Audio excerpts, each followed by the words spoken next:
Hello creatives, I am Rochele. I'm a creative consultant for creative professionals, brands, and projects.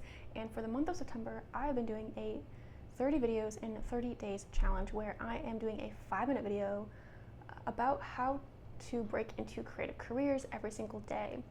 And so without further ado, let's get to it.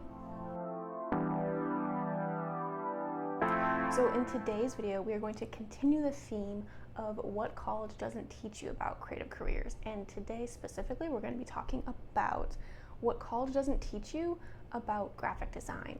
So there's 3 main points that I want to talk about here in terms of what college doesn't teach you about graphic design. And first and foremost, what college doesn't prepare you for in terms of preparing for your career is that for starters, you're going to be facing competition with the free or low-cost online tools that are out there. And what I mean by this is that graphic design has been cheapened by tools like Canva or those apps like Visco or what have you, where they offer cheap or low-cost graphic design tools, but it's piecemealed together, it's cookie cutter, it looks very similar to everyone else's. And unfortunately, because of these types of tools that have proliferated the marketing communication space and are accessible and easy to use for people who are smaller professionals and smaller brands, it makes it look like graphic design should be easy when the reality is it's not. Graphic design is an intricate skill that requires lots of experience and lots of hours of study and heart that goes into it. And unfortunately, because of these tools, there's a lack of understanding on what real design looks like.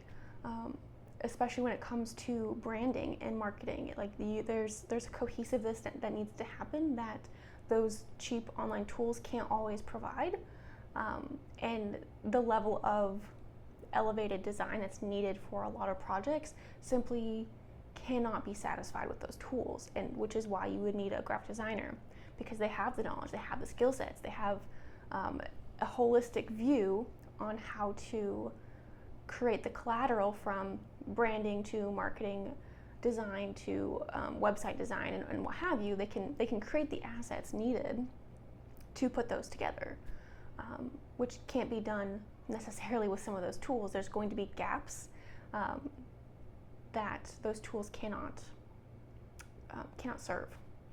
So that's like the biggest thing. Unfortunately, you are competing with those tools. You're going to have to come to face the reality that there will be times where you're arguing with potential clients or potential employers where they don't want the expertise of the graphic design.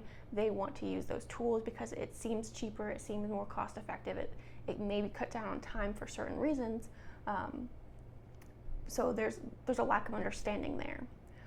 The second thing that I want to talk about is that clients and bosses are very stubborn in that they're not going to understand just how long it takes for you to do certain things, especially if you're in an agency setting or you're in a smaller brand where you can easily be overloaded with work and you're wearing multiple hats. You're not just the graphic designer, you're also the social media manager, or you're also the website designer. Like, when you're wearing a lot of hats in a smaller brand, your time will not be respected. So that's a reality of being a graphic designer in those settings that you will have to realize and you need to come to terms with as you grow and as a creative professional. The third thing that I want to talk about in terms of what college doesn't teach you about graphic design is that just because you have a signature style doesn't mean you're going to get a chance to use it. This is especially true if you are in-house or in an agency setting. If you're a freelancer, this may not apply entirely, but you still need to be aware that the client's needs supersede your preferences sometimes, because while on a freelance aspect, while a client may come to you because they are drawn to your style, you will still need to make compromises and adjustments so that it fits with their branding. So there's a collaborative nature to that client relationship that needs to be considered in terms of an agency or an in-house brand, where you're not going to be able to use your signature style because you will probably be using brand kits. So if you're in an agency setting, you might be using brand kits, or you might be designing brand kits for the clientele that you're working with, depending on the type of agency. And so you're going to have to sacrifice even more compromise from your personal style to fit with the scope of the project, to fit with the client's budget, to fit with the client's needs and the client's industry and the client's niche, especially in an agency setting. When you're talking in-house, the stylistic options are, depending on the type of brand, can run the gamut of there is no styling guide whatsoever to there's a very strict no room for creativity type of style guide. So just because you have a signature style, just because you're really good at a certain aesthetic, doesn't mean you're going to get to use it in every single situation.